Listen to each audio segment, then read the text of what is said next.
Combien coûte un gros week-end aux îles Féroé? Et bah c'est ce qu'on va voir ensemble. C'est parti. Ça a beau rester en Europe, faut quand même prévoir l'avion, le logement, le restaurant, la location.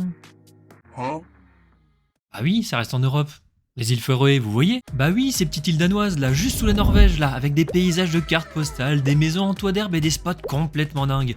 Car tips ultra important que je vois pas beaucoup sur d'autres vidéos. Cadeau, c'est pour moi, pas besoin de vous abonner en remerciement. Bon, je dis pas non si c'est votre cadeau de Noël pour moi, allez.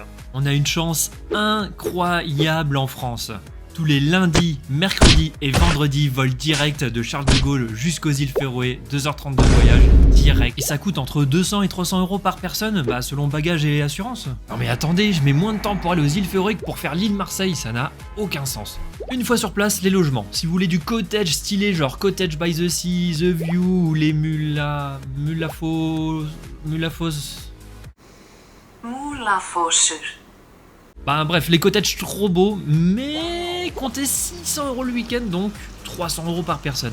Sinon, en hôtel plus classique dans la capitale ou près de l'aéroport, vous pouvez diviser par 2 en moyenne. Côté transport, location de voiture quasiment obligatoire. Les transports en commun sont assez peu présents, même si des visites en bus touristiques sont disponibles.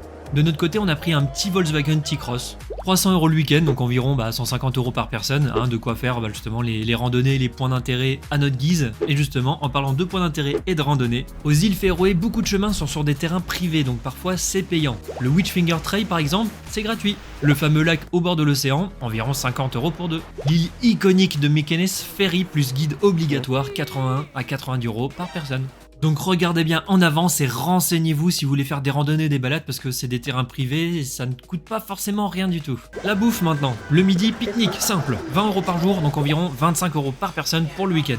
Le soir, restaurant, 60 euros par repas, donc autour de 100 euros par personne pour le week-end. Et puis prévoyez un petit budget plaisir pour des chocolats chauds en ville, l'essence, et puis d'autres achats quelconques à la capitale par exemple. On va compter 60 à 70 euros par personne, vraiment au hasard, histoire d'arrondir le chiffre, vraiment au hasard. Ce qui nous donne, roulement de tambour, entre 800 et 1100 euros par personne pour le week-end. Alors, est-ce que ça vaut le coup? Je vous laisse juger par vous-même. N'hésitez pas à aller voir notre vidéo sur les îles Féroé, contemplatives. Et puis je vous dis à la prochaine. Ciao!